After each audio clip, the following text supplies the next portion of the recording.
In gyms, there's an obsession with chasing the pump.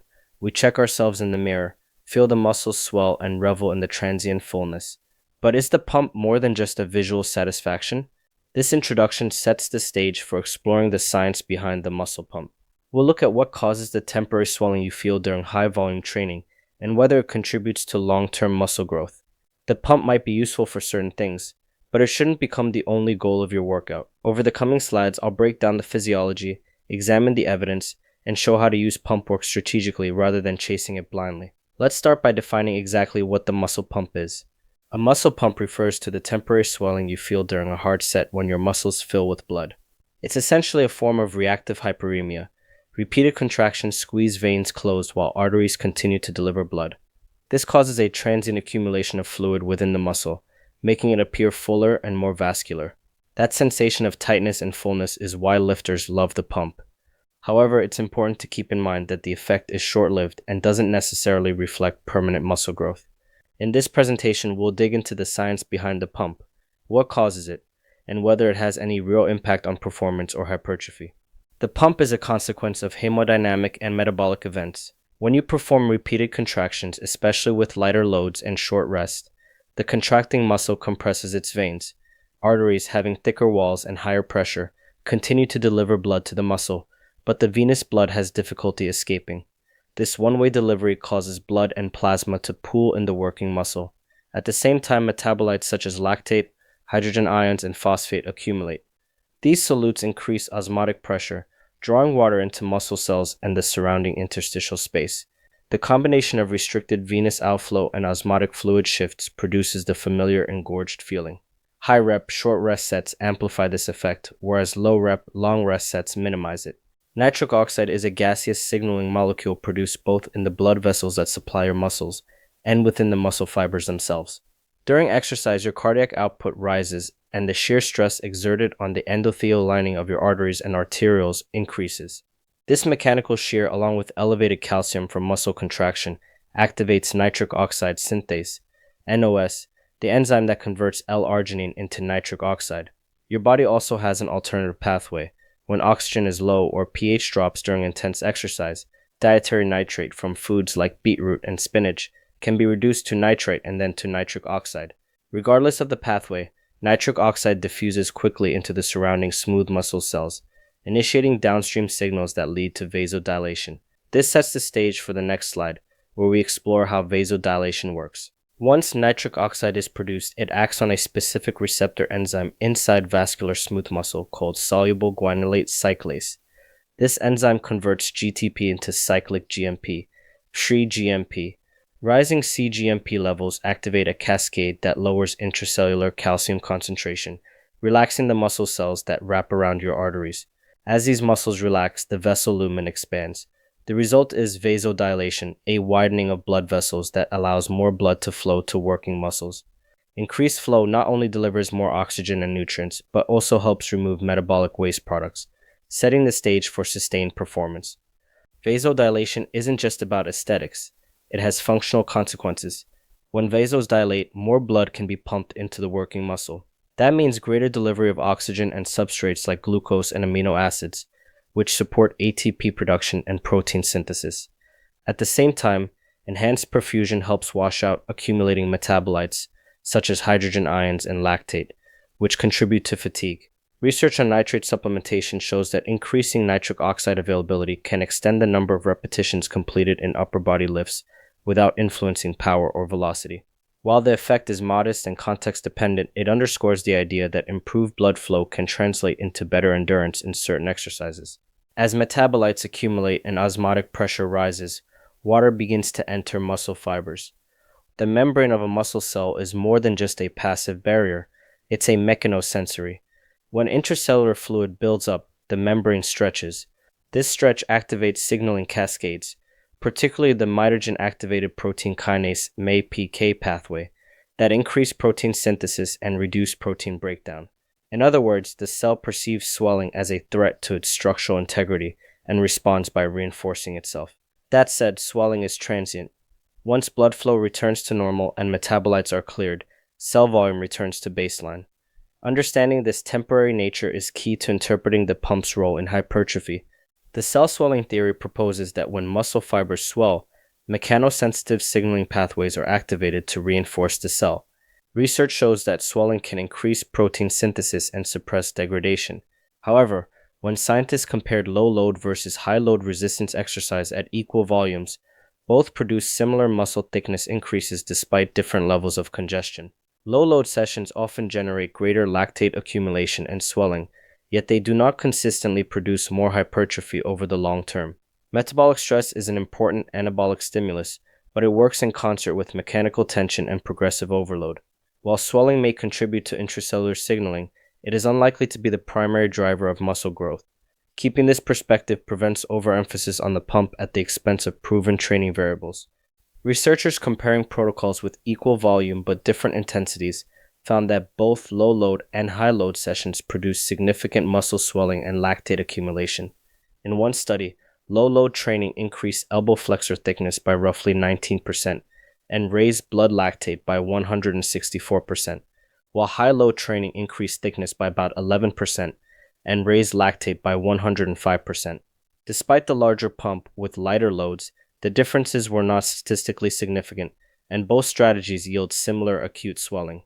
These results, along with other studies showing comparable hypertrophy after low and high load training when volume is matched, indicate that the pump alone does not guarantee greater muscle growth.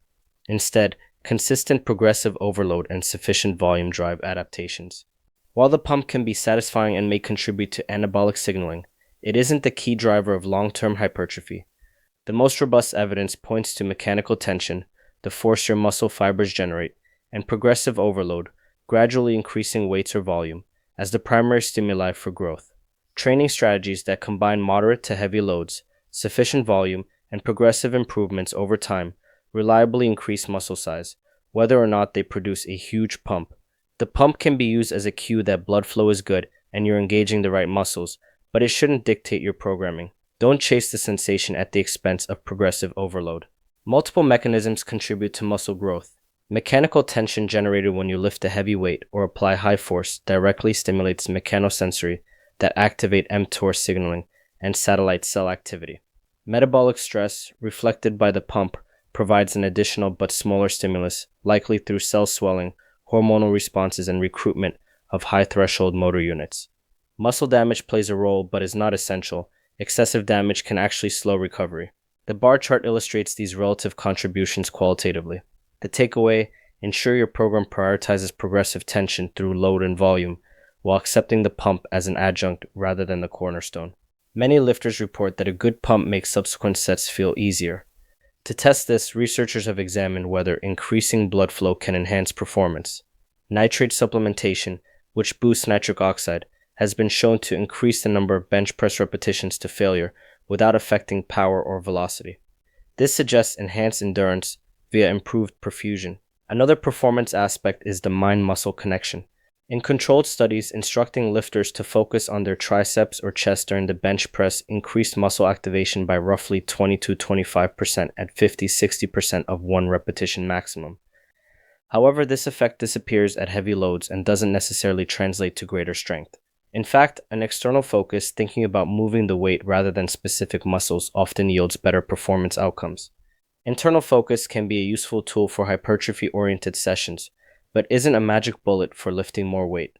Beetroot juice and other nitrate-rich supplements increase plasma nitrate and nitrite, which can enhance nitric oxide availability. Controlled studies showed that acute nitrate ingestion increased the number of reps completed prior to failure during bench press, but not back squat. Another study found a roughly 19% increase in total bench press reps and weight lifted across sets when subjects consumed nitrate-rich juice. However, these benefits are exercise-specific and don't translate to improved power or velocity. In other words, nitrates can provide a small boost in muscular endurance for certain movements, but they won't substitute for a well-designed training program. Think of them as a supplement to good programming rather than a magic bullet.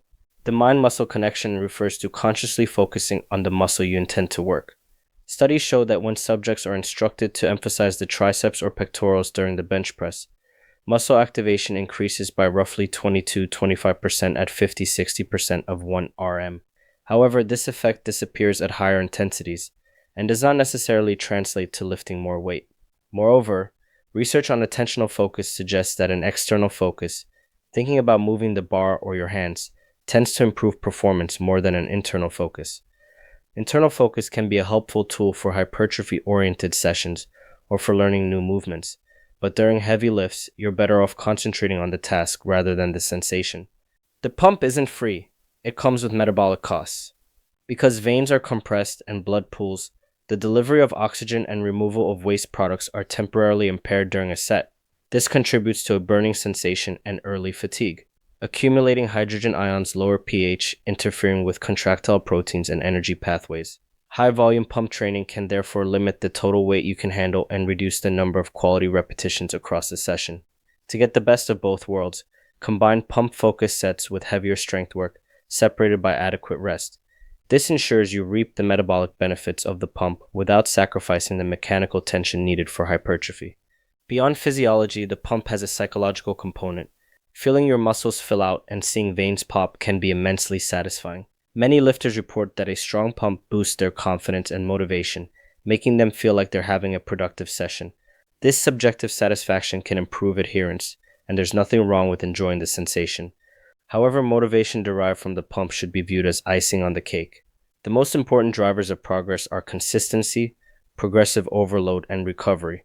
If you become obsessed with the pump at the expense of these fundamentals, you could derail your progress. Enjoy the sensation, but don't let it dictate your training decisions. Pump-focused training methods typically use lighter loads, higher repetitions, and shorter rest periods. Repetition ranges above 12 with rest intervals under a minute. Maximize metabolite accumulation and venous occlusion, enhancing cell swelling. Blood flow restriction (BFR) training goes a step further by applying occlusive cuffs around the limbs to deliberately reduce venous return. Studies show that BFR with very light loads can elicit hypertrophic responses like heavy lifting by magnifying metabolic stress.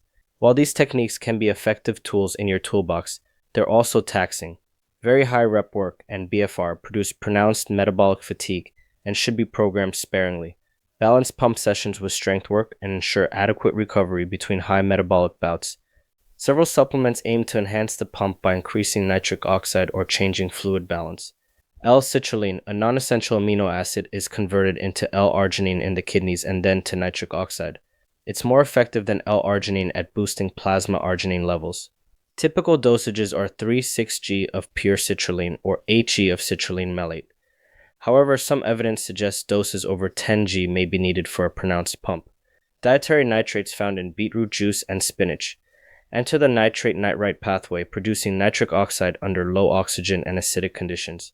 Acute supplementation has been shown to increase the number of bench press reps by roughly 19%, but has minimal impact on strength or power.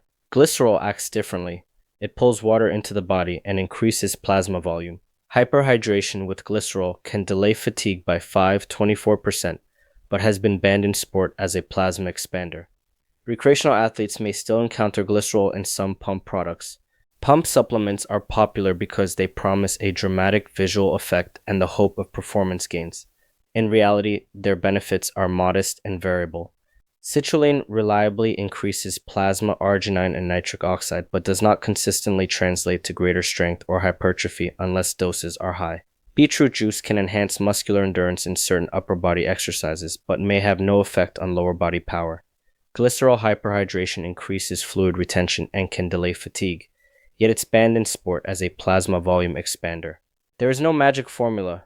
A supplement may enhance the pump you feel in the gym, but lasting results still depend on progressive training, adequate nutrition, and recovery. Use pump products as an optional adjunct rather than a cornerstone of your regimen. Chasing a pump has practical uses when incorporated thoughtfully. A pump-inducing warm-up increases blood flow to the joints and connective tissues, making subsequent heavy sets feel smoother. It also enhances the mind-muscle connection, allowing you to better feel the target muscle contract. Internal focus cues combined with light pumping sets can improve activation at moderate loads.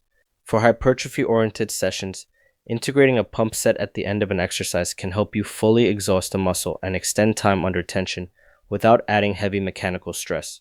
Finally, the sheer enjoyment of feeling a muscle swell can boost morale and adherence. Used strategically, the pump can be a valuable tool rather than a distraction. In many contexts, the pump is irrelevant. When your goal is strength or power, you need to focus on neural adaptations, motor unit recruitment, and mechanical tension. Heavy sets with long rest intervals allow you to generate maximal force and practice efficient movement patterns. Chasing a pump in this context can drain energy and limit performance.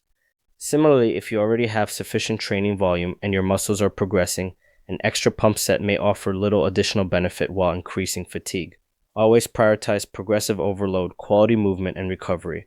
If the pump happens naturally during your workout, enjoy it, but don't chase it at the expense of the fundamentals. In summary, the pump is more than just a vanity metric. It reflects real physiological processes, including increased blood flow, nitric oxide signaling, and cell swelling. These mechanisms may aid nutrient delivery, endurance, and intracellular signaling, but they're not the primary drivers of muscle growth. You can harness the pump strategically during warm-ups or as finishers to improve mind-muscle connection and time under tension. However, sustainable hypertrophy requires progressive mechanical overload and adequate recovery.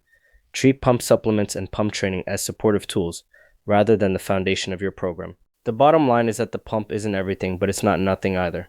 Chasing a pump can be motivating and contribute to the overall training experience, yet the foundation of muscle growth and performance remains progressive overload and consistency.